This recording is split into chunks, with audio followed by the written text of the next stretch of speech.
first month we launched it, we did 100K off that one product on the shittest website you've ever seen. And the money was coming in and I was blowing it. I mean, it's 24/7. Like, I've sold my soul to Icy Bear.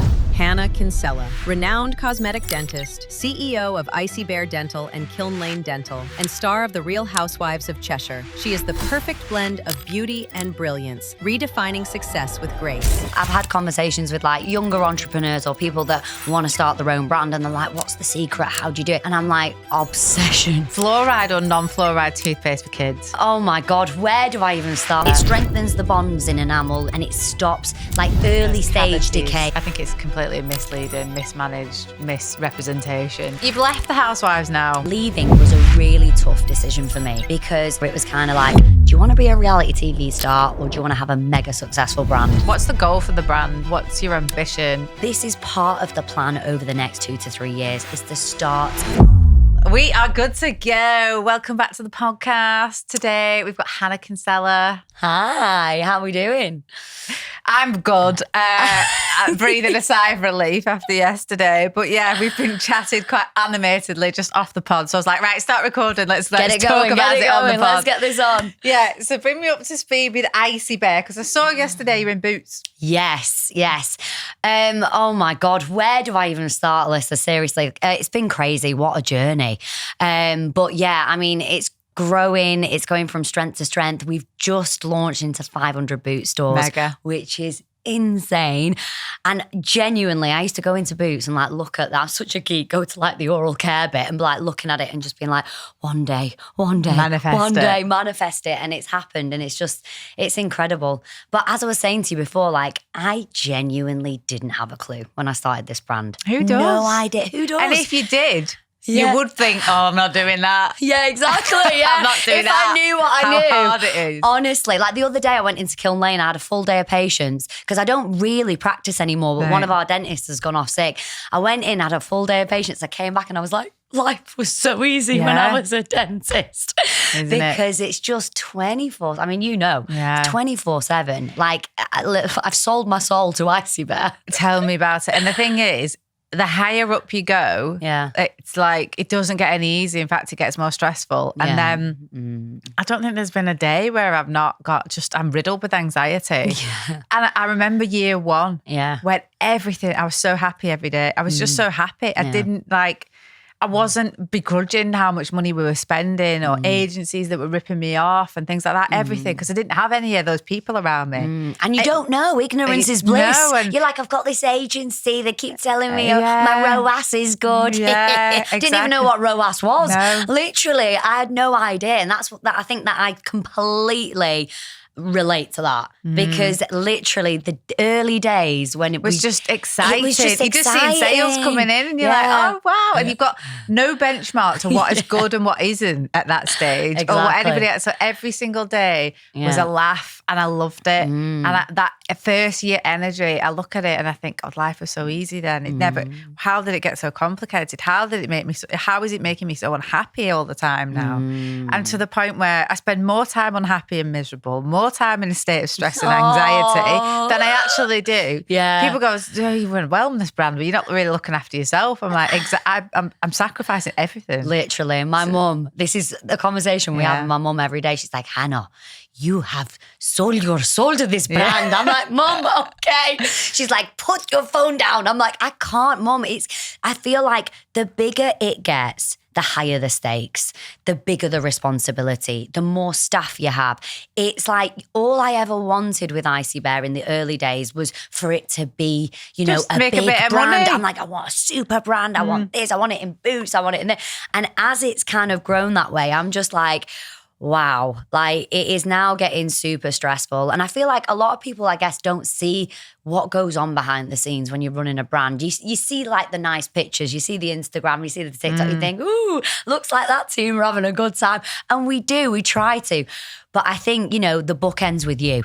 And you're the person at the end of the day and I often really struggle with this. Like Martin always says to me, Hannah, stop texting the team at 7 p.m. Like, leave them alone. It's their 9 to 5. And I'm like, but it's like in your head, I've got to get it out. Don't reply. Don't reply to me. Don't reply. I always put that at the don't feel like you need to reply right now at 11 o'clock at night. Yeah. But this is just in my head, just brain dumping here. Yeah. But even like Literally. some people who work at corporates, they're like, oh yeah, well, you shouldn't really do that because then they'll be thinking about that. I'm like, well, I'm thinking about it I know. as well. It's hard. And literally, I had a point last year where I think a couple of the team members came to me like, Han, listen, we love you and we love the brand, but 8 p.m. at night, I just want to turn off. And that was kind of a bit of a wake up. Go and work at British Gas then. Yeah. Go I should have said that. Go work at British Gas. If you want to come in here and pick up a wage. Yeah, it's true. Go and work at British Gas. And also, that's a conversation that we've had recently. I'm literally like, guys, this is a fast-growing e-commerce brand. Business. If you're not in it, then you're not in it. And listen, they all need their time off and they need to have a break or whatever. I've just started shifting it from WhatsApp to Slack now. The Slack is like this. I'm literally there at 10 p.m. But do you know what? I don't believe it. Yeah. Like, whatever. There'll be some people listening to this thinking, oh, well, that's a real toxic work culture. Yeah. I'm really sorry, but I fucking it's hard. Like live and die. Die by the sword. And genuinely, like, do you want me to keep going to put money into your bank account? Exactly. Because that's the reality. Exactly. And if you want a really slow, beautiful, steady job, go work somewhere else. Yeah, it's so true. I'm really upfront about that. I almost try and put them off before they come in the door. Exactly. And say, this is what I expect. Honestly, listen, I literally relate to everything you say. It's hilarious. Don't know if come and work for us. Yeah. But no, honestly, I think you know what, like, it's just the nature of the beast. And I think so many people, I've had conversations with like, younger entrepreneurs or people that want to start their own brand and they're like, what's the secret? How do you do it? And I'm like, obsession. It is literally an obsession. And I don't think people realize the amount of work you have to put in. Like it is non-stop. You don't have like a day off. Like there is no weekends where I can just switch. Maternity leave. There's nothing. I'll just go meet my mum mates for a coffee and push the pram round. Oh, I wish. Honestly. I'm literally at Max's, because Max started school the other day and I'm always with the mums and the mums know now. We all make a bit of a joke out of it. I'm like, I wish I could sit around with you guys and go for lunch and go for coffee. But it's you find though that like, I don't know, this is how I feel. I haven't got any friends.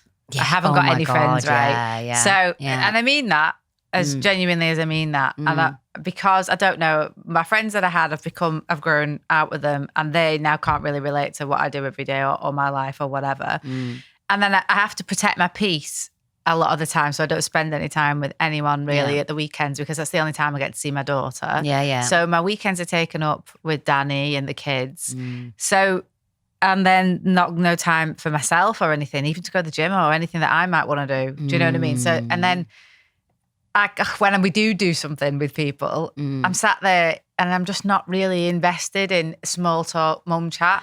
We are so the same person. It is literally every time I talk to Alyssa, I'm not being funny. It's like holding a mirror up, literally, because I cannot relate to that anymore. Like I had a really good group of girlfriends. There was a big group of us and it all started to deteriorate and literally fall apart. Like I got onto the show and it started from there. It started from there because obviously my life then became so different to theirs. And I feel like a lot of the times with friends, like if you don't have the time to invest in it, a lot of people will fall away.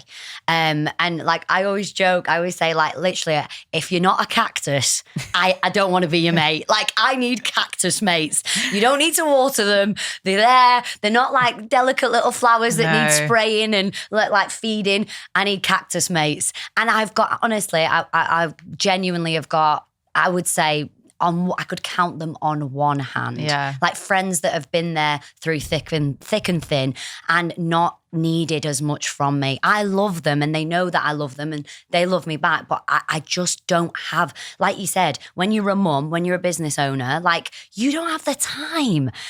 You know, in the week, we're working 24/7. Yeah. At the weekend, we've got our kids. Then you've got a husband. Then you've got, you've got your family. It's so hard to juggle. And I feel like, long gone are the days in frigging primary school or like even uni where you had nothing else to do but hang out with your mates. I completely relate to that. Like you become a loner. And I think the higher up you climb, the lonelier it gets.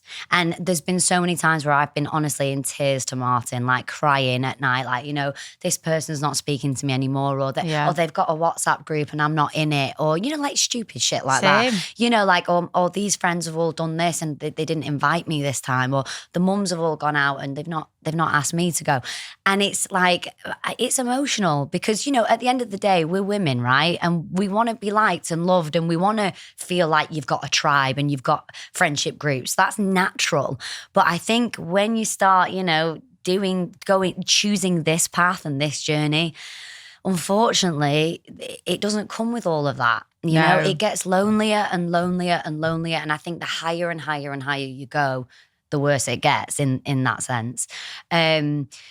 But yeah, I mean, it's one of them, and it's dedication to the cause. Well, it is. And the other thing is, I have to go all in and things have to give, because I've missed out on some of the best days of Grace's life. So I always say it's got to be worth it now, because I've gone that route. I'm missing out on all that. I'm not looking back and thinking, well, what the fuck was it? Why did I bother then? Why did I bother when I missed out on all that and the business was a load of shit anyway? So you give it I've got to give it my all. And I'm you're sorry. in too deep. Your balls deep now. You not can't interested get about going out on a Saturday night and getting pissed and having. It's so unproductive to get pissed on a Saturday, in bed all day Sunday, feeling like shit Monday. To the point where sometimes I'm like, don't ask me to make a decision on the Monday, because you know what I mean. I'm just it knocks you out for 4 days, doesn't it? And then those friends are like, well, we don't invite you because you don't come. I'm like, yeah, and I'm not going to. Yeah, that's the reality. So if you don't want to invite me, don't bother.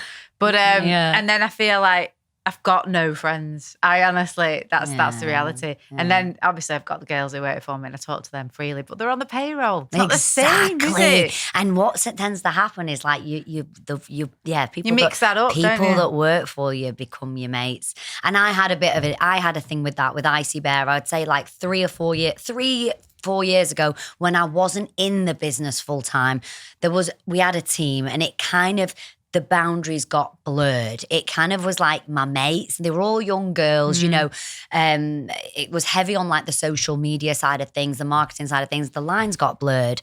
And that ends up in a whole world of shit as well, because, you know, you think they're your mates, but they're not, because they're working for you. And then something happens, or they don't do something, and then you can't really tell them, you know, this hasn't been done, or this hasn't. I found that so difficult to navigate. And like now, I think I definitely now, I feel like I've got a much better balance, and it's like, you know, they're not your mates, like they work for you, but then it's a lonely life because you're like, I have no mates. Well, that's it, because then you have to be almost a little bit frosty. Yeah, you have to be a bitch. When you go into work. You have to be and this is what I hate about it, Alyssa, and I can't talk to anyone about it because I've got no fucking friends to talk to. Exactly. We need to talk more, honestly. I need to pick up the phone to you, because I feel like I spend a lot of my time in masculine energy, and I don't want to be in my masculine. I'm feminine inside, but it's a lot of the time I'm in my masculine energy. I feel like when you've got, as a woman, when you've got that role where you're telling people what to do, you're leading, you're trying to strategize, you're doing all of this stuff. I feel very in my masculine energy, you know? And it's, I don't know. I sometimes you want to just be like, look after me. I want to be looked after. The thing is, I've never done this before, so I'm figuring it out as I'm going along. And like, people are looking to you to make decisions and like for leadership, and I'm thinking, I'm figuring out this is how I go along. Like, I'm winging it every day. You know what I mean? It's not like I've like got a rule book in front of me and you guys don't know about it and I know what the rules are. Yeah. I am literally figuring this like path out as I'm walking down it, and you guys are behind me. Yeah. Give me a bit of... God, it's giving me like the heebie-jeebies, the chill. I've literally got goosebumps because I'm like, I know how you feel.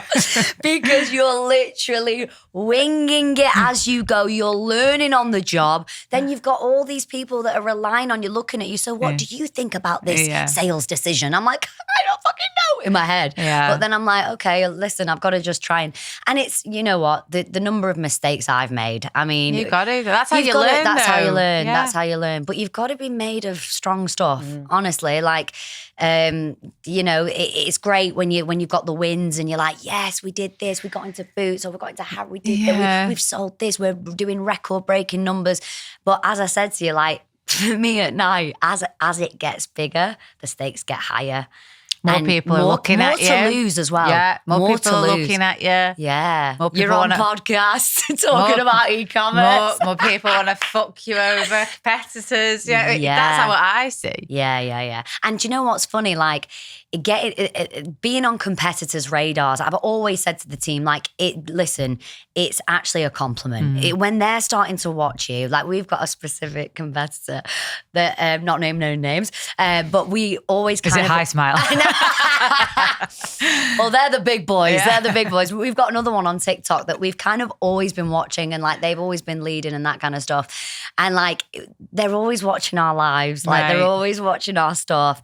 And then recently we kind of like got an email and it was a bit like, well, you know, you've mentioned this in an ad, you know, like pulling us up on certain things and like threatening to sue and da-da-da-da. And I was like, do you know what? And the team were getting dead stressed. And I was like, it's a compliment. Listen, it's a compliment. When people are, but it's stressful. It also brings its stresses. Like, it's not easy, you know, when you're doing your thing and then you're getting kind of attacked from. And those attacks will just come thicker and faster. I know, because when you're like lowballing. Yeah, no one cares. And everyone says, oh, God, probably doing like 1,000 units a month or whatever, 10,000 units a month. And they're doing like 200, 253,000. They don't care, do they? But actually when they start gathering pace and they think, well, hang on a minute. Yeah, let's take these down. Yeah, absolutely. And give them a bit of a headache. It's true. It's but it's interesting. Like as you scale, as you get bigger, you're getting more and more noticed. Like get ready to get sued. Is how I see it. Literally, I'm like waiting for this email to come through that's like, we're taking you down. But like what we were talking about earlier in terms of like, you know, standards and all this stuff, like it's just one of them things. As you get bigger, you're attracting more attention. Yeah. And then, you know, you're out for the firing line. Exactly. Well, that's the thing. And when you're in boots and things like that, you know, people are, I don't know who your competitors are really in this space. But yeah, I think as long as you as a business owner is doing everything you can to like do everything you can. Yeah.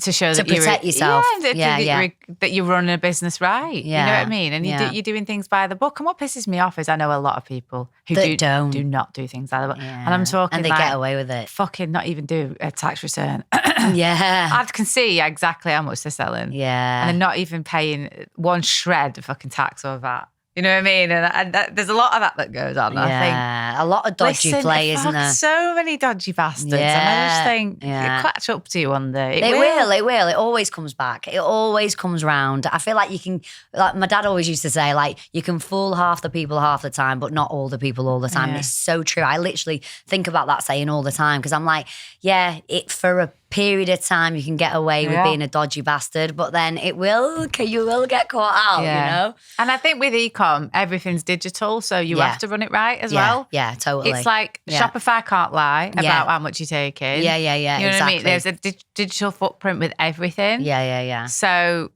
and like all I've tried to do from day one is run everything perfectly correct. Yeah. So that if anybody wanted to open, and I employ so much finance tech to kind of do. Well, you told me about your team and I was like, friggin' hell, we need this finance tech. Griffin. I've got a couple of others as well that layer on top of that. And I mean, like even just having Ian as a sounding board to go through stuff and spot you're hemorrhaging cash on this or you're doing this and like these people are not worth it. You're not getting your good money out of that. And like somebody who looks at the business through a completely different lens, objectively, that is 100%. Not sat next to me.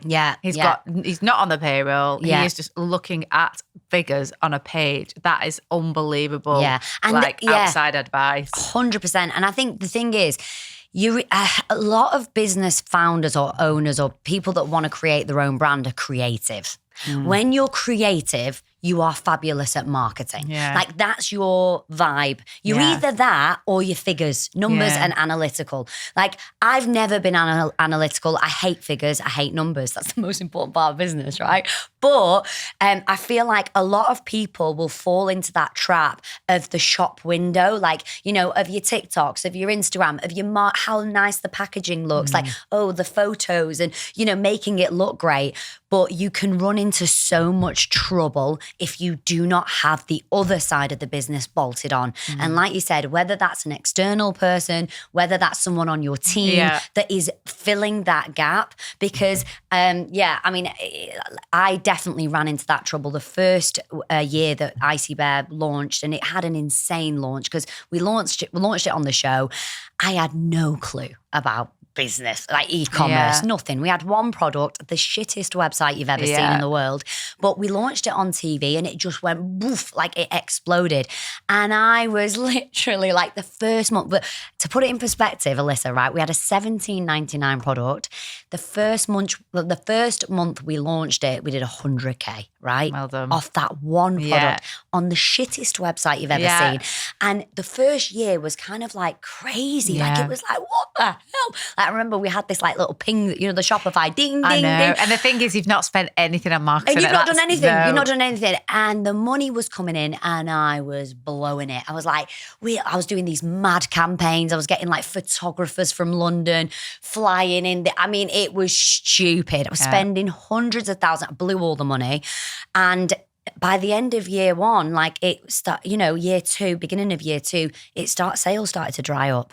Because you can only rely on the TV show for, I didn't know anything about email marketing, digital marketing, nothing, like the website journey, nothing. And then it started to dry up. Year two, it tanked. It was on its arse. The end of year two, Icy Bear, we literally were so close to having to, shut it down because it wasn't doing that well.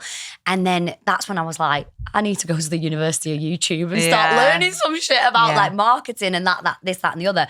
And it was only then, like year three, it started to climb back up. And then when I left the show and I was able to focus all my energy just under 2 years ago, it's just gone gone from strength to strength. Of course, because when you put your energy that's wherever, that's it. And it's the energy and having the focus on it. I was trying to do it before, and it was doing the show, doing dentistry, doing, all this different stuff.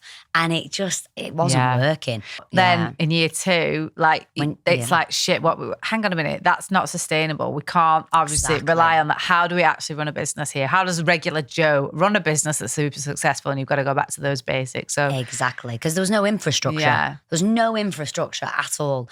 And it's been hard as hell learning the infrastructure.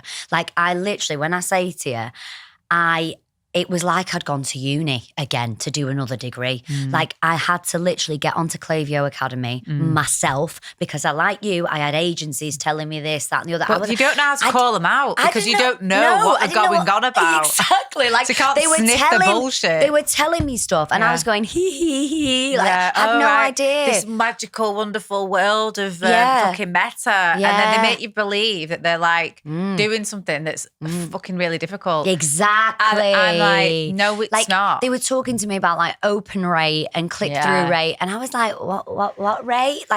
You couldn't do it yourself. I didn't know. So I think that for me was the fundamental turning point. Like I went into Clavio Academy and I learnt it myself.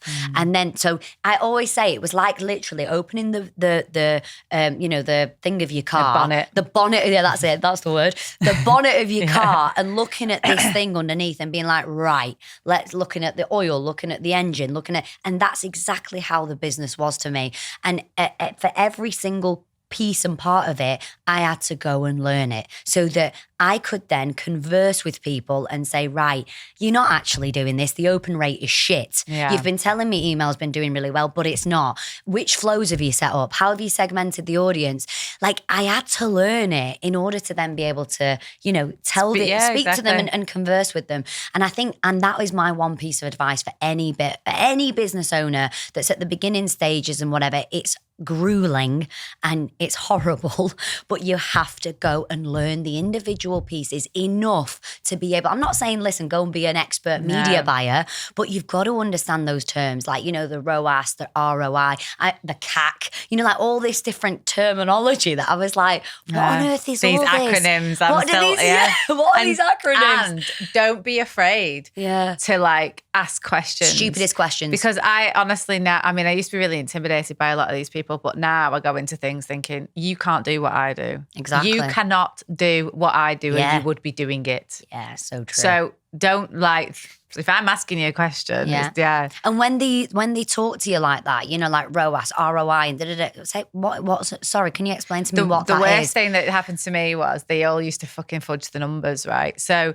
I've had this with 2 agencies and I've just called them out fucking straight on it. I was like, don't try and bullshit me on these figures, right? So it was looking like they were doing an amazing job. And this is one of the reasons that I'm an absolute psycho. Everybody goes, why do you still touch product? Why are you still touching product? Why are you still fulfilling orders from your office? And I went, because I can get a handle on actually what's really happening. Because I can see every day how many orders we're actually sending out from the office. Yeah, Never mind their bullshit reports that they send me. So it'll let's say, just for easy maths, £10,000, right? Right, we've spent with a ROAS of 6. Oh, well, fucking hell, the ROAS is amazing, right? Oh, wow, we spent 10 grand, we've got a ROAS of 6. So you must have brought me in 60K then in that week. You must have brought me in 60K. Well, I've been sat in the office and I can tell you that there's 60K worth of orders and Shopify fucking doesn't lie. So let's have a look at your figures. And they're going, no, that's we've got this from Triple A, we've got this. I said, no, but let's dig into it then because I fail to believe this. Yeah. And what they were doing was, we've got a lifetime value of obviously how many subscriptions the average customer would do. And what they were doing was timesing that figure by the lifetime value. I was like, well, that's not the fucking true ROAS then, is it? That is not the ROAS. It's not new customer acquisition. No. I was like, that's not what we're looking at. No. And you have been bullshitting me for months. Telling me that you're doing an amazing job. Yeah. So I'm thinking, wow, my last agency, they could only get me a ROAS of 1.5. Yeah, right? yeah. And these guys are coming in at a 6. Yeah, that's incredible. And that is such an example of you understanding what that is. Do you know what I mean? Yeah. And the thing is, like, I mean, agencies are funny because, like, I think a lot of people have bad experiences with agencies, and I've had bad experiences with agencies. But at the same time, I felt like when I didn't know what I was talking about, it's almost like there was I couldn't converse with them and I couldn't tell them what I was expecting. Since I think that I've become a bit more sort of savvy and I understand stuff. I mean, we work with a TikTok agency at the moment, but like, I know when I interview, and I'll say interviewed because I do feel like you have to interview an agency genuinely to find out. But when I sat down with this agency and I was like, yes, like everything they were talking about, I was like, yep, agree with this, like about creatives, about, you know, affiliates, about this. I was able to then make a really good decision that these guys were going to bolt onto my business and they speak the same language. And now we have such a great relationship. So I do think there are great agencies out there, but then at the same time, you've got to be, you've got to literally keep your eyes open, know what you're talking about. It's like kissing 10 frogs and finding one prince, you know? And I think the more you're in the know, the more you understand whether you've got a good agency or a bad agency. Yeah. And the thing is, you can hemorrhage so much money on agencies. We had an email marketing agency and then everything we'd get back would be all spelt wrong. And I'd be like, 1, it's spelt wrong, and 2, you fucking put it into ChatGPT, which I could do. And I'm paying you we had that. a fucking fortune in a retainer every month. I lost my shit with him. I was like, get away. Like, and the thing is, I've got a reputation and I'm difficult to deal with. Yeah, but I have as well. And I was Everyone like, thinks I'm a bitch. How have I got this reputation? What? And everybody thinks I'm tight. And I'm like, sorry, that money that I earn that comes out of my pocket, you're a thief. You've got to look at all of these people. Like, it's funny. These are thieves. Yeah, and they are going to get you. So, everyone wants a piece of the pie. I have got absolutely no qualms in telling them straight where the line is. Me too. We're so similar. And that's the twats of ecom. And that's come from years of agency fatigue. And hearing all myriad of bullshit from them. Myriad of bullshit all the time. And I'm just like, and they're trying to tell, like what they do is magical. And I'm like, no, it's not. Anyway, I've got a new team now and I really like them. And the reason I liked them in particular was 1, he really grafted for the business completely. And 2, that he's like, listen, you could get a kid to do your meta. That's not difficult. It's the overarching other things that he thinks about the brand in different ways. Like it's everything, the creative, it's the front end, it's the voice, the experience, you name it's the journey. Yeah. And like, that's a partner that you need. And he was, the way he even looked at ads, I was always very looking at ads in one particular way and thinking, well, that's the way they work. And he was like, no way. Let's just put spend behind some of like your organic stuff that you do in the office. Yes. And actually they became some of our best ads because they didn't even look like them. Yeah, so I was like, I don't know. It was just fresh energy. Yeah. And sometimes you need that. Yeah. You need a fresh pair of eyes. Yeah. And do you know what? And just off that point, I think like, you know, as a lot of people struggle with this whole thing with ads, like how do we do ads? Meta, it's like a minefield. TikTok ads, how do they work? But actually, you're spot on. A lot of your organic creative is the best. And nowadays with media buying, a lot of it's AI. Like, you know, TikTok GMV max, like this is what we use now. Like it used to be like Meta where you'd like, you know, have campaigns, manually put things in. And now, you know, these platforms are doing that for you. Yeah. So really what a lot of founders need to concentrate on is creative. Yeah. And that creative, a lot of the times, what sells, what would sell it to you? It's seeing real people using it or, you know, behind the scenes, even team stuff works really well for us. So yeah, it's funny, isn't it? It's just like, I feel like this could be an ad right now. this could be an ad right now, ladies and gentlemen. I've cut up some of our podcast clips when I'm talking about the products because it's like totally different style ad. Yeah. You could sit, in fact, go, tell me about Icy Bear and why is it so amazing? We're doing an ad. Well, listen, I mean, I was very much like, obviously I've been a dentist for over 20 years now, you know, old gals. But yeah, so I would be doing a lot of cosmetic cases, Invisalign, veneers, all this. It's so popular now. Everyone wants like nice, straight, white teeth. And a lot of my patients would say to me, like, what do I use? Like, now that I've spent all these thousands of pounds on my teeth, what do I use to maintain it? What do I use to like, you know, keep it stain free and whatever?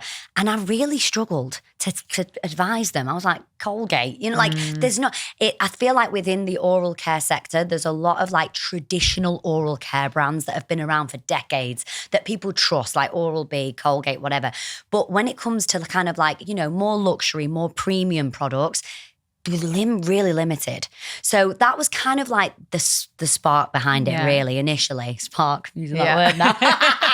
That illegal word. But yeah, that was kind of the reason that I started to think, do you know what? We need our own range. Stuff that's like professionally formulated. Obviously, I'm a dentist, so I know the key ingredients that are going to work and that are faddy and not going to work. Purple toothpaste. Charcoal. But so then we started to formulate our own products.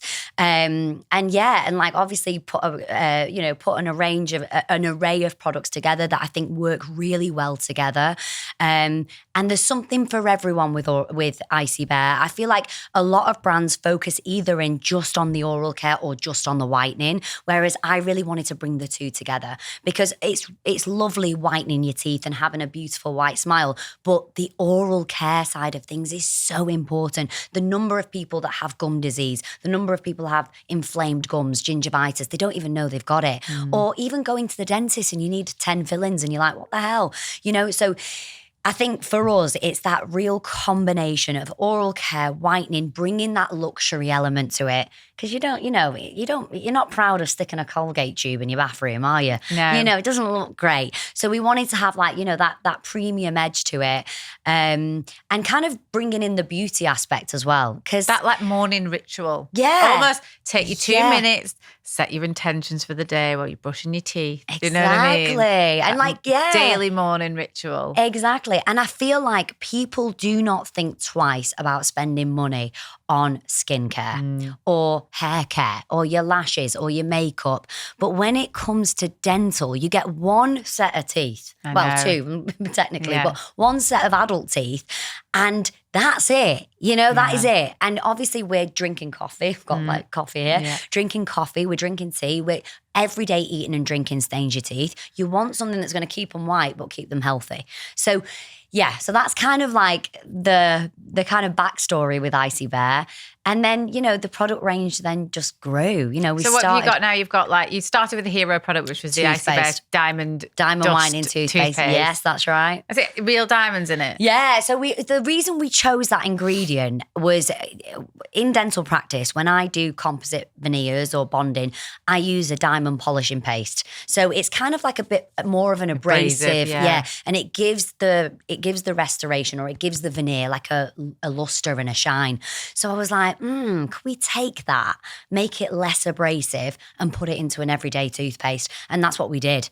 And also, I mean, it's diamonds, it's luxury, it's elegance, and it tied into the whole Housewives vibe as well at the time.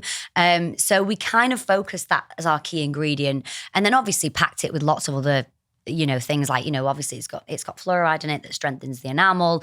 It's got papaya mint leaf. It's got lots of different things that are whitening, stain removal, but also protective of the enamel. So that was the first one. Mm-hmm. And then we went on to whitening strips. Then we did a toothbrush, and now we've got so much. We've got a whitening kit. We've got mouthwashes. We've got water flossers. We've got now it's really, the range has kind of expanded. I'd like more products in there, but we're growing slowly and at a good pace. Yeah, because you don't just want to put any old shite out there. Yeah. You should go to the Canton Fair in China. Yeah, that's where I need to go. You do? Yeah. I'm going next year. Oh, well, I'll come with you. Yeah, just honestly. Let's go. Mainly because I just want to go and look at packaging. I'm obsessed about packaging. Yeah, and I love China anyway, but it's just like an eye-opener. It's just good to walk around. It's literally the size of 56 football pitches. It's absolutely massive. But some of the latest, greatest, you're obviously going to technological advances. You see it there before you obviously see it's going to hit the market over here. Before you even get it into a wholesaler. Exactly. I went to China last year. Yeah. I went to Guangzhou, and honestly, I was blown away. Amazing, isn't it? I was blown away. And the fact that it gets such bad press, I said made in China, thing. I am not being I've funny, never been Alyssa. to a fucking more forward-thinking country in my life. Oh my God, right. And I can compare, toothpaste manufacturing is something I know a lot about. I had a UK toothpaste manufacturer. I actually went there and I looked at how it was so basic. It was dirty. I'm not obviously singling this manufacturer out, but what I'm saying is it was bang average.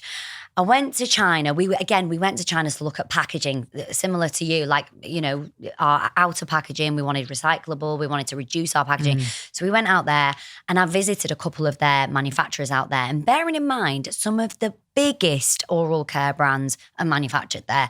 We had a walk around this factory. I'm not being funny.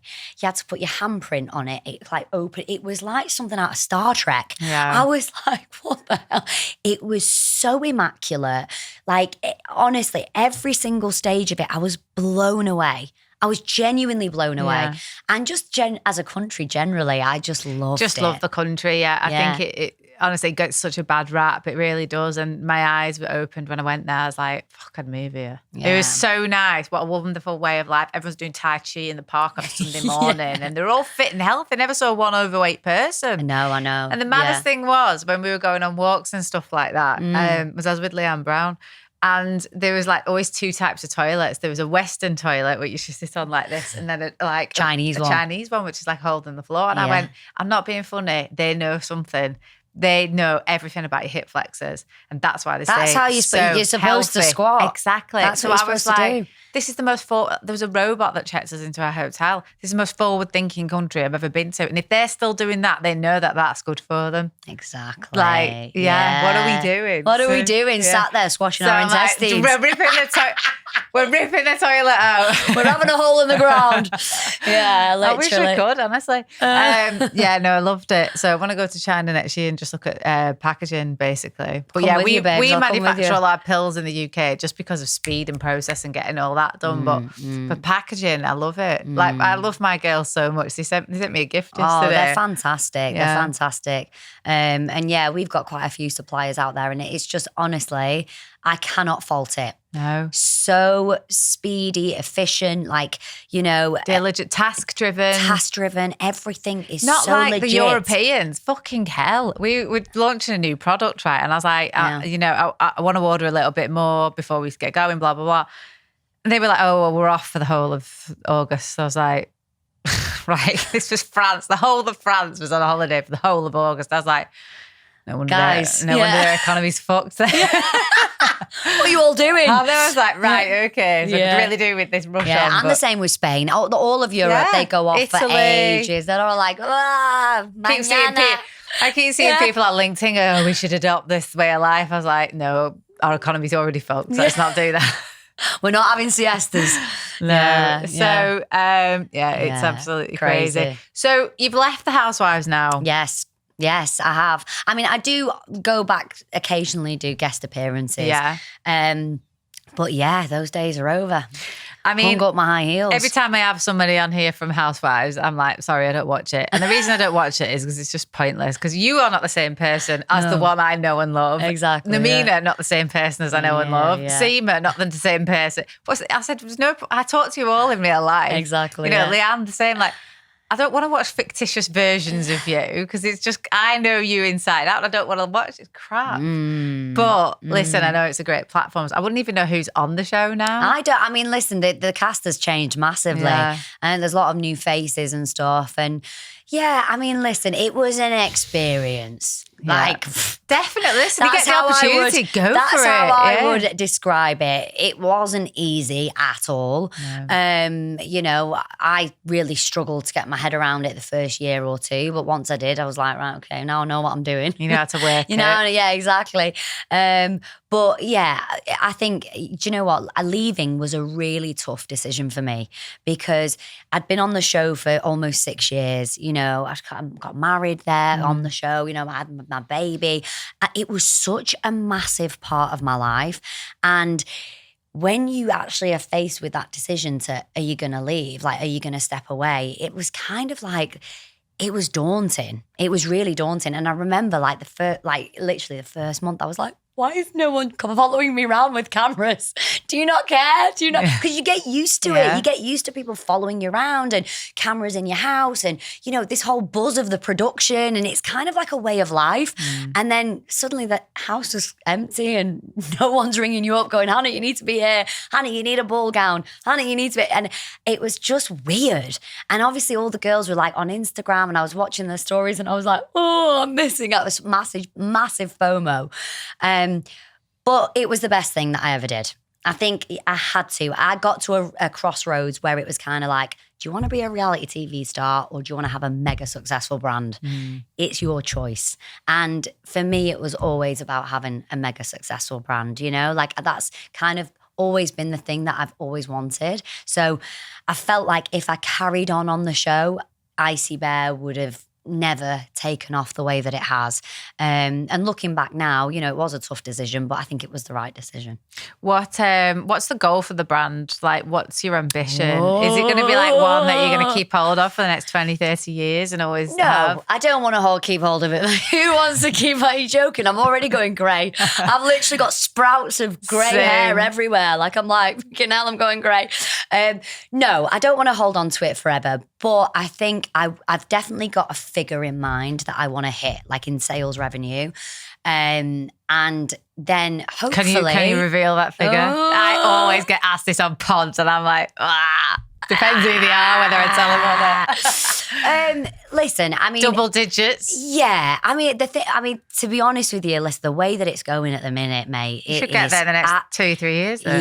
Yeah. I think I think I know the figure that you're after. I reckon you'll do it in... You could, at pace. Yeah. 2 to 3 years, maybe. Listen, this financial year we are forecast for, 7-8 figures. So it's this financial year. So we are on the way. We're getting there. And I feel like there's definitely like a goal for me, like not just a figure, I guess, but also kind of like a, feeling like I've done what I needed to do with the brand and then being able to be like, okay, right now I'm ready to, sell it or move on and do something else. With your fulfillment partner, who could purchase that? Well, that's what Martin says, and I'm by the way, hint if you're watching. I know. If they are watching, their fulfillment place. If I'm thinking I'm you, I would absolutely be cozying up to them. Yeah. And also the great thing is that they can see our sales. They can see what we're doing. The problem is you're a founder-led brand. Yes. And that is one You're of the not things. selling you with the brand, are you? Yeah. And I think the thing is with this business, it's kind of like, it's started that way, and naturally so, because obviously I've had the public profile, it's got launched on a show, and then it's been me at the front of it. But this is part of the plan over the next 2 to 3 years, is to start to pull away from that and allow the brand to stand on its own 2 feet. And listen, I think it's still heavily marketed by me, I would say. Not so much reliant, but marketed on me. But we are putting steps in place now to move away from that. Because I think, like you said, when you're looking at exit, and that's something that I think a lot of brand owners should always map out exit and work backwards. When you're mapping that out, you've got to bear that in mind, you don't want to be the one that's at the front, selling it all the time. Operationally or anywhere, no, do you? No. So, yeah, I completely agree with you. Who have you got in your team at the moment? The team has grown rapidly. Like, it went from Icy Bear, we ran it from my basement. Yeah. We were all in my basement. There was 4 of us in my basement for a year and a half. And then we added an e-com manager to that. And then we added another team member, and it just started to get ridiculous. And I was like, we need an office. So we've recently moved into an office, and we've taken 4 or 5 rooms. We've got like our own little TikTok studio in there and stuff. So it's been crazy, like the development of the team, because I felt like that was one of the key things that I had no clue. Like, who do you employ? Who do you need? Well, like, I'm going through this right now. Yeah, who is this team? Like, I was literally on ChatGPT, like, what do I need to grow the brand? Head of growth. Like, CMO. Yeah, what do you need? And I think that's one of the. And at what stage? At what stage do you bring them on? I tell you what I do is look at like, well, what brand do I look at and think that we're kind of similar? Like, founder-led brand, maybe in the supplement space. What did they do and who did they get at that key hire? At what level did they get them in at, and who were they? What level? Yeah. And if you can kind of look at that and replicate that, and then also I'm going through this process at the moment with a like specialized recruiter to try and find me like key players to be in the team, because obviously with an exit strategy, it's got to be not around me. Yeah, it's got to be remove myself. Yes. Who have we got left? Exactly. So then, then I went through this like leadership questionnaire interview thing. Which showed me a lot about my personality, actually, and the way I run my business. I'm a dick. I was very much like on one side. Zero analytics. It was all like creative, fighting fires when they come on me, crisis removal, all things like that. So I'm going through that at the moment so that they can try and strategize who would complement my skills. Do you know what I'm saying? And that's who needs to put in the team. So I completely agree with you. I'm going through exactly the same thing as you at the moment, thinking who do I need? Who's key? But also they've got to be key, because I don't want a big team. I want a lean team. Lean team, 100%. And I think I've only got 3. Yeah. I've got 2 members of staff. The thing solely. is, I'm too suicidally. Well, I think with e-com brands generally, you can run it, up 8 figures with a very lean team. I think I think Steve Jobs says, you need to have $1 million per team member. Yeah. That gives you a good rule. Yeah. And the thing is, with our recruiting, we went front end first. So it was all social media. There was one point in Icy Bear where the team was just me, 2 social media, like 1 TikTok, 1, it was all social media at the beginning. And then I soon realized that like I need like an ops person, like I need a finance person. And now it's kind of grown. Like, we've got like an e-com manager now who was a godsend. I was really umming and ahhing about him. Like I was like, do I need, it's Shopify, I can do it myself. But literally, really? it's just been like the amount of things that he's brought, changed the product pages, you know, just all that stuff that like has really like upped and upselled, you know, our AOV, our average order value has gone up. A lot of key things that he's brought to the table. So I was really, and do you know what? Every single hire I've been like, really? Do I need them? Do I need them? Do I need to spend that do money I need on to spend them? this money? And then I'm every time they've come in, I've been like, I can't live without them now. I can't live without them. So we brought him in, and then you know, ops and finance. I brought in a head of growth, a guy who's got a lot of experience. And where did he come from? Have they got like bona fide CVs? I stalk them, right? And I LinkedIn them. Yeah. And I headhunt them. The majority of my team were not looking for jobs. And I've literally I've just gone and been like, I want you. If they're available to work, that's a red flag for me. Yeah. Do you not want them available to work? Why? Well, sorry. Yeah. I literally look at their role and I'm like, have you been there for more than 2 years? Perfect. I need you. And we've just made a massive hire. This is the biggest hire that I've done, which is head of brand and marketing, because I felt like in our little team, like I was kind of the glue with marketing.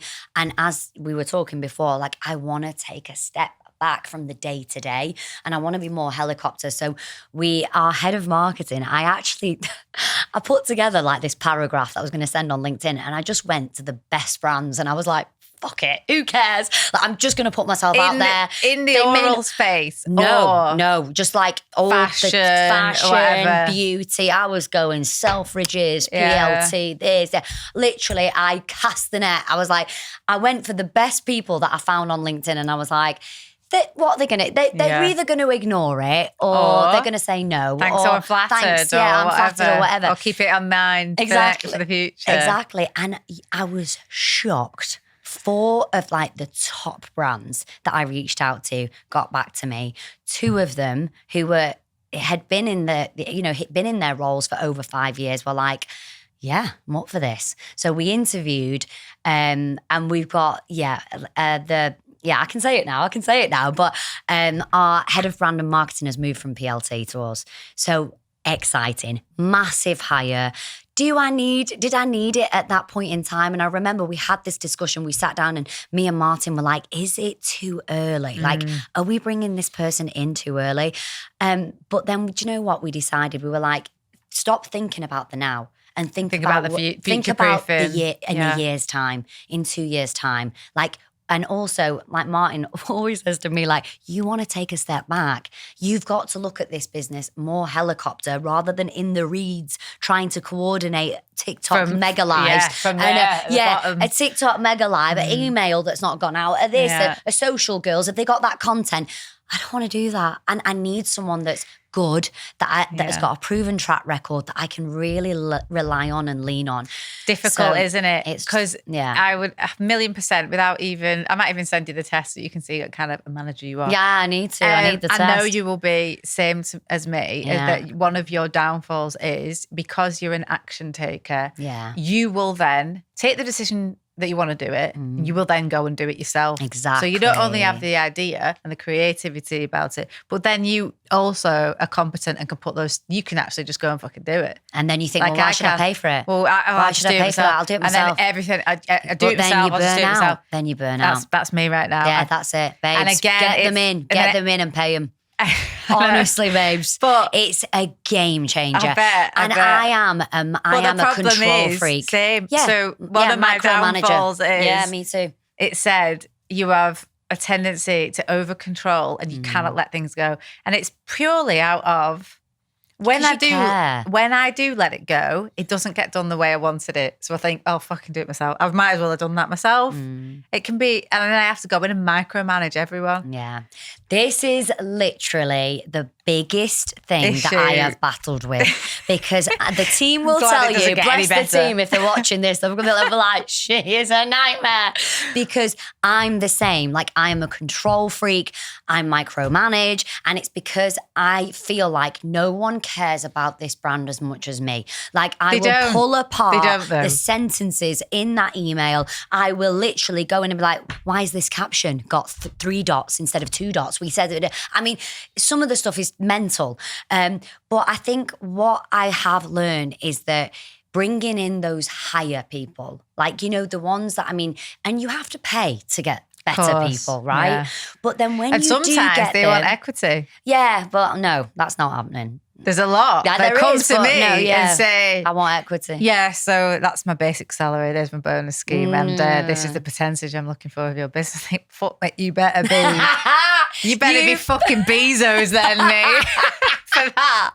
I'd literally. You better be Bronson, mate. Yeah. You're not getting it. Otherwise, no. Yeah. But yeah, it's mental, honestly. But yeah, I mean, like. They haven't been in the trenches with me. No, exactly. I wouldn't give equity. I wouldn't get, but you do have to pay them, but you know, maybe, the high salaries, aren't they? Maybe growth shares on whatever, whatever it's worth today and then whatever it's worth in the future. They could maybe have the uplift. Exactly. Well, fuck off. Fuck off from day one. No.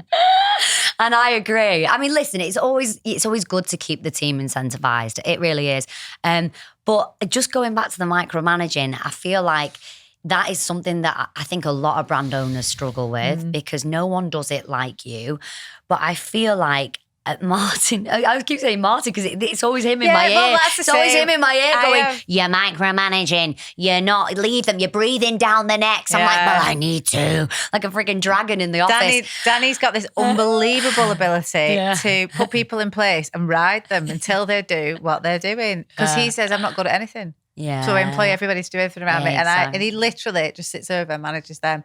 And like, he's good at loads of different stuff, but his main thing he's good at is putting in teams. Yeah, and that's a skill. It is, but that's a skill. Because I stress myself out all day long because I'm sat up at midnight writing emails, making sure they're fucking compliant. Like pulling your hair out at like 1 a.m. Yeah. And I think that's the thing. If you're putting in those key hires, it should feel like you can take a step back. And I'll never forget someone was saying to me, like, you know, when you hire a superstar, you don't have to tell them what to do. No. You don't have to tell them. I'm hoping that they're going to tell me what to do. Exactly. You want them to come in and tell you. And go, you run it like this. And do you know what? Do this. And do you know what's so funny? It was the day, because he's only just started with us, my new latest superstar hire. And literally, he walked into the office and he was like, where's your graphic designer? I was like, we haven't got one. And he went, right. We get them on Fiverr. Yeah, exactly. Same. And he was like, right, okay, you need one. And it was just nice for someone to come in and be like, this is what you need. Like, you know, you don't need this. You don't need that. You're wasting your money on this. This is what you need. This is how it's going to run. This is how we scale it. And I think like that is a game changer. You can then breathe a bit easier. I mean, don't get me wrong. I can't breathe easily, but just a little bit. I often listen to Alex Ferguson's book, you know, because that's how you should run the business. You're Fergie. You're just bringing in Ronaldo, Beckham, Rooney. Yeah. Essentially, that's what I'm looking for. Yeah. You know, the class of 92. Showing our age there. I know. Beckham, Rooney, Michael Owen. Yeah. And sorry. Yeah. You're not pulling your weight. You're out. Yeah. You're on the bench. You're not. Yeah. And you just, that's tough as well when people are not performing. Yeah. That's and you got to get rid of them. It's awful. And that's why what we were talking about earlier, don't be their mates. It's very difficult. Don't be their mates. Yeah, if really you're their mates, then what? How are you going to get rid of that? That's like kicking a Labrador in the face. You've got to do it though. It's fucking horrible. Got to do it sometimes. Because otherwise what happens is it gets worse and then you can't ever be friends. Because I've had a few big girls that have worked for me and it's just not worked out. And I'm like, it's just not working out. I don't think you're happy and I don't think I'm going to be happy. It's not going to get any better, is it? So listen, let's stay mates, no bad blood. Let's take it from there. And I'm still mates with them today and I help them loads. Oh, well, that's good. Yeah. Just listen. Good. Hire slow, fire fast. Hire slow, fire fast. I like that. Get them out quick. You'd spot something, got to go. Yeah. Don't let the resentment bed in. Yeah. Put them out their misery. Yeah. Let them go. Yeah. Yeah, and I think, and it's easier said than done. It's easier said than done. I feel like the biggest asshole sometimes. I hate it. I really hate it. Like, it's not nice. It's not nice. But, and I always think, like, can I put them in a different position? Like, you know, like, can I change their role? But then I think, no, actually, sometimes you've got to cut the wood. You know, you can't, if it's dead wood and it's not taking your business forward, then. I mean, I essentially say, all the time, I'm looking for killers. Are you a killer? Yeah, you're a killer. Are you a killer? Like, almost, I want you to be a disruptive force in the office. Like, I'm looking for killers here. Yeah. Not passengers. Yeah. Passengers can go to British Gas. Yeah. Love British Gas. They're getting all the passengers. All of that. Whatever, some big corporate where you true. can get away. It's true. When you're in a fast-growing small business, you do have to be a killer. You do. And this is the thing with the team. This is where it's kind of like at the moment, I've got one team member. He does my finance, but he's also taken on ops. Since we've had Boots, the ops is horrendous. Well, you've got 500 stores now. Losing his hair. I can see him every day. I'm like, you're all right, darling. You look like you've aged 10 years. And now I'm like, I need a buyer/ops assistant. Because it needs someone to help him. Yeah, because it's getting wild. You've got 500 stores now, which are all going to have different stock levels. Boots don't pay on the day you give them the stock. They have a 90-day frigging cash, flow situation. So you've got to cover the cash in the meantime. Yeah. And our sales have been wild in the first week. We had the report back for the first week and the oral care team were like, we're buzzing. I was like, I'm not, because I'm going to have to put so much more stuff. I mean, I am buzzing. Obviously, it's selling. And also then you've got Q4, like all of the Christmas sales, all the Black Friday sales, all those big promotional moments. Stock is one of the hardest and most stressful parts for me. Like, obviously we've got, I've got a team member. I'm bringing in another team member just to help him out because it is crazy. But stock is, because at the end of the day, you don't have stock, you don't have a business. You can't sell, Everything, you've done all that marketing everything comes at a standstill. And you can't be out of stock. Literally. My dad messaged me. I don't see it as a positive when people go, we've been out of stock three times. Oh, you can't run a business then, can you? Yeah, exactly. I hate being out of stock. You've got no confidence in yourself. My dad messaged me this morning. He was like, Hanna, you're in The Guardian again. I was like, what? We haven't got stock of the frigging toothbrush. We ran out of stock. We've had an issue with the delivery. And it's an article that's been in there before, but they've reposted it today. And I'm like, it's on pre-order. What am I going to do? And it's that. It's that whole chicken and egg thing as well. Bigger stock orders, less cash in the bank. Then you've got to have that. Then you've got to store the stock. Yeah. You know what I mean? Which costs. Yeah. Of course it does, yeah. Just trust me. A business. Just don't bother. And then you've got the fucking government who wants to rinse you on every side. Well, everyone wants a piece of the pie, don't they? For VAT and corporation tax. Yeah. Which is only getting mental. worse. Yeah. I'm half fucking thinking just moving to Dubai at this stage. Everyone's going to Dubai. Everybody. Well, if you go, I'll go. Honestly, every man and his dog's moving to Dubai. I don't blame you. Do you know what? Tax is so much lower. And, when you are a business owner, you're handing over that money to the tax man. I don't mind handing over money because I literally love, I love the fact that, I can... I'm doing my bit. Doing my bit and I'm paying my fair share. And I love that. I really do. But what I don't like is the fact that there are so many people abusing the system. So I know there's lots of our competitors now who are selling their products in the UK. They can sell them at so much lower because they're registered in Dubai and resident in Dubai. So they're not paying corp tax. They're not paying. There's so many people doing this as well. Yeah, exactly. So I'm thinking, you're making all that money in the UK. You're not putting it back into the economy in the UK. Yeah, not good. And really fucking pisses me off. So I'm thinking, well, I can't beat the system. Do I join the system? And morally, I think it's completely incorrect. But what am I supposed to do when I've got so many? And by the way, because they're registered in Dubai, they don't have the same rules as the UK in terms of compliance, in terms of what they can say legally about their product. And then we wonder why our tax is going up. It's because there's less people carrying the load. Exactly. Yeah. And it's very difficult, and it's not stimulating growth because tax. It's just, I don't know where we go from it, and we're feeling it. And then you've got to pass that on to the customer. And now they're talking about putting VAT on small businesses. Anyone who's earning over 30 grand a year now. God. Because it used to be, 80, 90, 80? Yeah, 80 grand I think it was, yeah. But now they're going to do, if you're an electrician. Yeah, it's ridiculous. You've now got to pass that VAT back onto the customer, which is then going to make everything more expensive for everyone else. It's absolutely bonkers. Crazy. Yeah. I don't know where we go from here. All our digital, like Meta, you can't even claim VAT back. I don't know how much you're spending on Meta. If it's anything like mine, shitloads. Shitloads, right? Yeah. It's not like you can even claim that VAT back. No, I know. Because they're registered in wherever they're at, Dublin or. Yeah. So then I'm like, what did you do? What did you do? What genuinely? Go after them then. Yeah, exactly. Yeah. Go after the big ones. The fucking. But you tell you what, you're gonna fill that black hole. Yeah, that's how you fill it with Amazon and Starbucks and Meta, and it's a fucking disgusting how you're throwing that onto your electricians, your plumbers, your this, your that. Small business owners who are just literally in it because they want to do it. Fuck off. And that's why I'm like, well, fuck this. I'm moving. Yeah. I'm at that point. Oh. Because either you do it, you pull in the big boys, or you don't. Yeah, that's why. Well, that's why so many people are leaving. Well, I've got so many friends over there now. Yeah. I've hardly got any business owner friends who are there. On the next podcast, we'll be at the Burj Khalifa. Exactly. Moralistically, I don't think it's right. Though. It's not right. And it's it's increasingly putting more and more pressure on everyone else that's carrying the burden. And I think that's why everyone is wanting to get out. And I don't blame people. Do you know what I mean? I don't blame people, but what do you do? You either go or you stick here and stick it out. Yeah.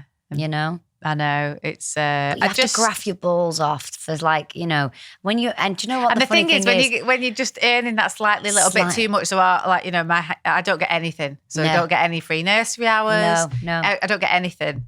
So actually my wages are absolutely, I've got literally nothing left at the end of the month. Absolutely nothing.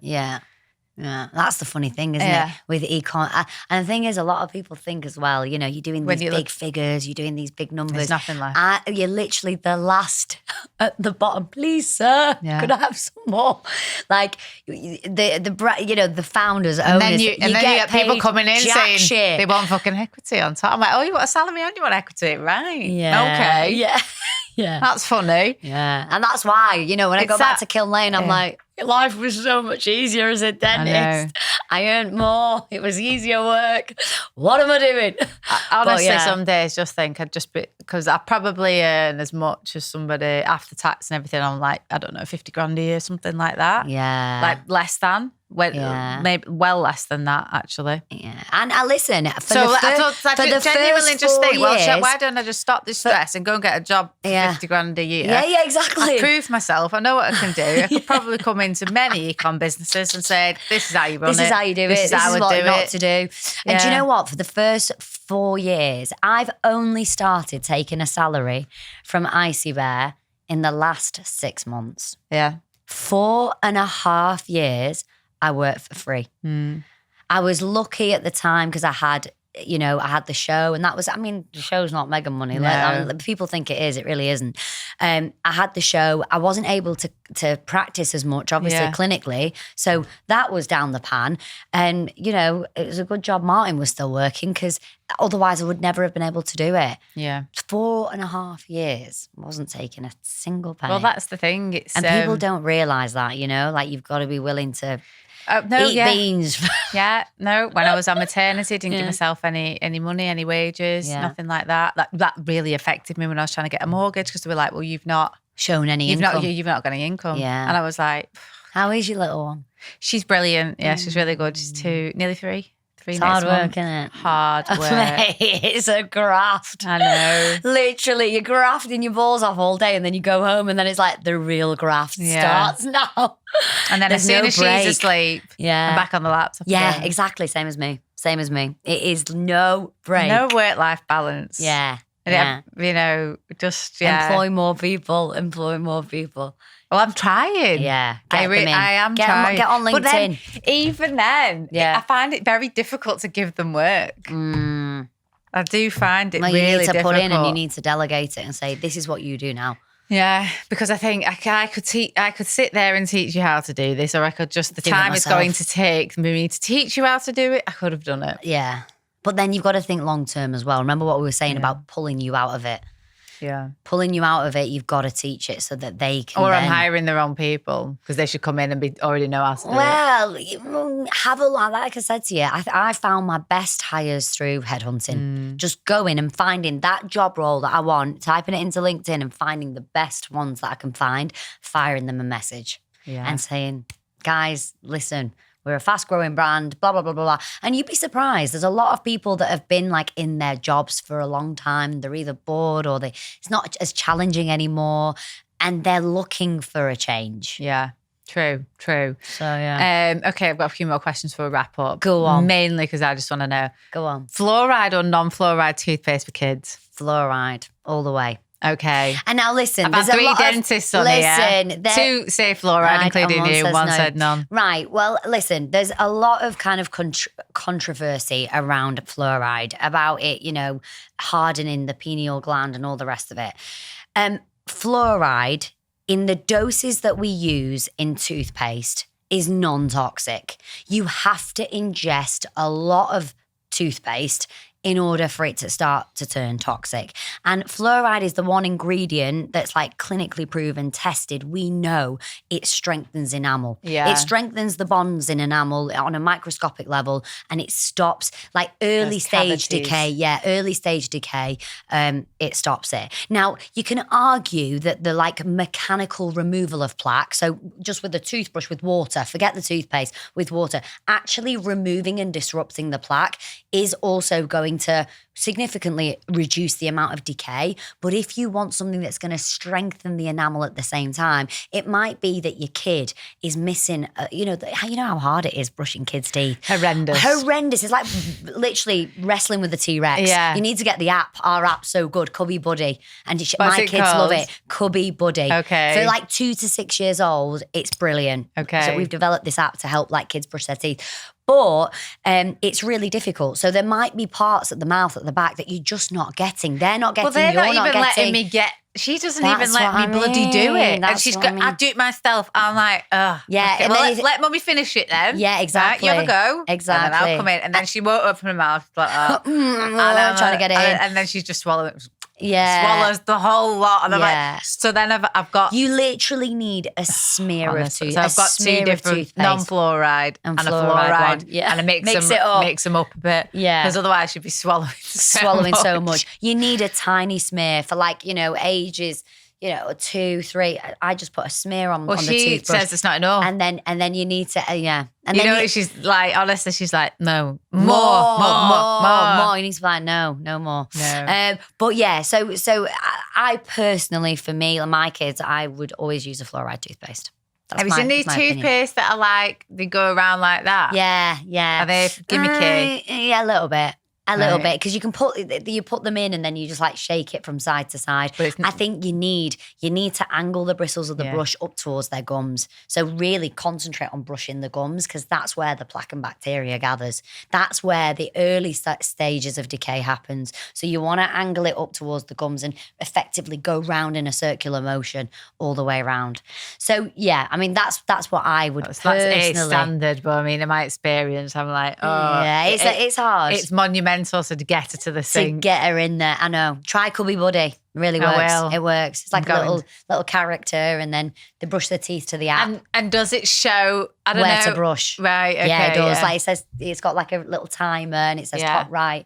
But it's like an animation. It's really good. Okay, cool. Try it. Have you seen these? You'll definitely have seen this. The 24 carat toothpaste. Oh, yeah. It's about 70 quid. Arezzi or something like brand, that. Yeah. Gimmick. Yeah. I mean, listen, I feel like there's so many things to try and like capture your attention, isn't there? I mean, I don't know. Listen, I'm not here to knock anyone else's, but I don't know what the exact formulation is that they use.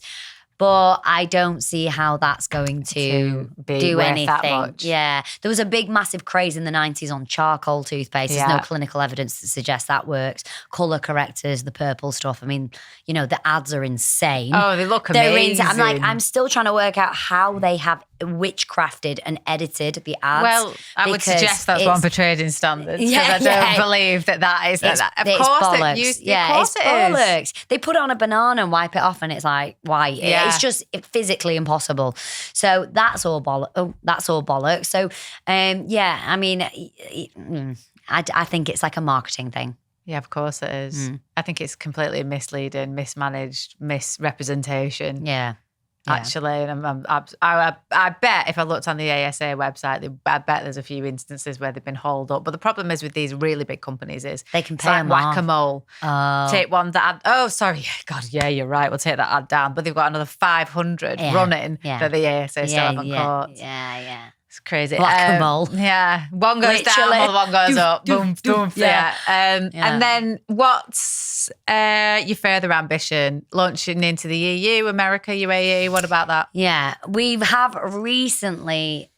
we are launching into Australia because that's a big market. We tested it for us with our ads and everything else, and that's going. Good. So we're moving fulfillment stock into Australian fulfillment. Europe, definitely. US, yes. I mean, US is a hard cookie to crack. Especially in the dental market. Yeah. We've got some tough competition in the US. So we'll see. Step by step. I'm a big believer in like trying to like do it like systematically. I don't, you can launch here, launch there, but it takes resource. It takes ads. Like, you got to have... I would personally, big marketing, if I could have a creative ad strategist for each individual area, I absolutely would, because they've got different lingo, they've got different accents, they've got what hits in the UK is not going to hit necessarily in the US. So it needs a lot of resource behind it as well, I would say, to really give it a good go. But definitely, I mean, listen, I want global domination. So we will, one by one, step by step, I think we will start to like expand internationally. And yeah, I think in the future, I would love to revisit my kids' side of things. We did quite a lot of work on Icy Bear Cubs, which was kind of like the kids, like we did an app, we did like an in-school presentation workshop thing, and then we had one product, but I'd really like to build the range out because I think the kids market is huge. Of course. Huge. And if you can make it I feel like fun, you need to do like a collab with like Bluey or Peppa Pig or a character. Yeah. That's the goal. Exactly. And you can really, there's lots of things you can do to kind of really help parents get their kids brushing their teeth, because it's got to be fun and it's got to be interactive and they've got to feel like they want to do it. So we've got a lot of ideas. It's all kind of like done, but it's just on hold because I can't spread myself, can't spread yourself too thin. I'll literally, my head will fall off. So I'm kind of keeping that on pause until I've got this to where I kind of want it to be, and then I can revisit that. America, it would be crazy. Yeah. Crazy, I think. But Australia, defo. Yeah. Ireland, not big We're population. We're already fulfilling in Ireland. Yeah. So that's kind of a market that we expanded into pretty quickly. Australia was next on the list. We did a test of the US. It wasn't a great test, to be honest. We really should have like done it location by, because the States is massive. Yeah. You send your ads out, in the whole of the States. It could be going to Alabama or wherever. So it wasn't. Just pick one area. And go for it. California or whatever. That's what I would definitely advise. So we did like a preliminary test that didn't go that well. But I think we definitely will be testing specific states and seeing what the uptake is there. But I think you need to go. Would you ever like release any equity, keep hold of the business, but do you ever get offers? I get offers all the time. I do get a lot of offers coming through, but I want to try and hold, whilst I can. Bootstrap it. Yeah, whilst I can, I want to try and keep hold of it. Yeah. And I think at the moment once you bring the fox in the hen house. Yeah. Well, that's my experience anyway. Not me personally, but I've got front row seats for a lot of it sometimes. And I think... And you're answerable to someone, and you've constantly got to prove yourself. And this is what and then you've got to hit those growth targets. God, I couldn't think of anything worse. Board meetings. I couldn't think of anything worse. But anyway, no, I'm the same as you. Yeah, I get offers. No get emails. No foxes yet. Yeah, I just we'll stick with chickens for now. Yeah, same. Just happy. Yeah, and sometimes I'm just a bit like, well, what fuck growth then? Let's just run a nice brand. Yeah, exactly. That just literally run a nice lifestyle brand, and it just gives me a nice lifestyle. Yeah, and there's nothing wrong with that. No, there is nothing wrong with that. I half think that a lot, and I think, why am I sitting there obsessed with growth? Yeah. Well done, team. Great month. On to the next one. Oh God, that beginning of the month. Do you know, like at the end of every month, we're like, record month. Yeah. Yes. Yeah. And then it's like, back to zero again. To zero, and you're like, I don't know about your can I do this again? I looked at my Triffin report this morning. I was like, oh, great, we're down. We're down on percentages. It's horrible. TikTok, I mean, that is its own beast. I'm not even on it. Oh, God. Don't that is a be on separate business.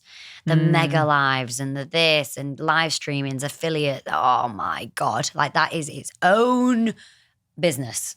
Yeah. Yeah. I don't want to get into that. Yeah. Stay away. I am. And everyone's like, you need to be on TikTok. Well, I've done all right so far. Yeah. You don't necessarily need to. It's a different I feel like if it's makeup beast. and beauty, fashion, yeah. toothpaste works perfect because you can do like a before and after. You can show how the product works. All we're going to do is a whole TikTok live on taking a frigging pill. Yeah, yours is kind of like it's a sit there wellness and, thing, isn't give it? the benefits, I suppose, and stuff like that. Maybe, listen, I'll try anything once to see how it works, but who knows? Right, I hope the audience has enjoyed this chat today because I feel like we've just used it as therapy for each other. We actually are. And actually, everyone's probably sitting there going, oh, fucking all right for you two, whinging about how much dough you've got to give away to the British government. Well, at least you've got it.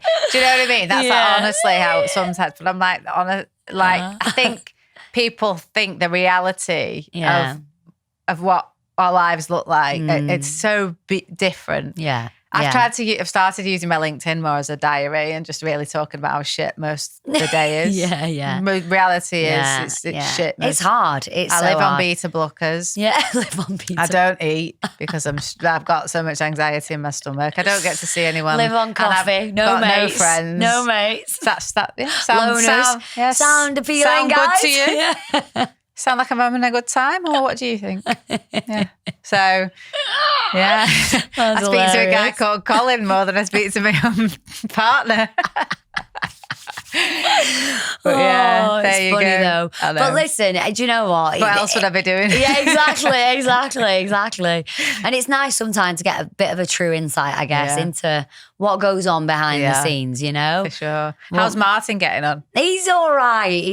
Still doing all the injectables? Yeah, well, he's stepping away more from that and it's more concentration on the bioidenticals and he's got an online clinic. I mean, listen, we're both going through the same thing at the same time. Yeah. Almost we're each other's therapy half the time because, you know, he's got this online, it's an online clinic, so it's a bit different to like an e-com brand, but it's still the same struggles and it's hard. And I think it's hard for him because he's gone from like top of his game in like injectables and aesthetics to now kind of starting to scarily step away from that and go into this full-heartedly. So yeah. It's difficult. Life and times, babe. I haven't seen him for ages, but pass on my regards. Yeah, I will, definitely. Yeah.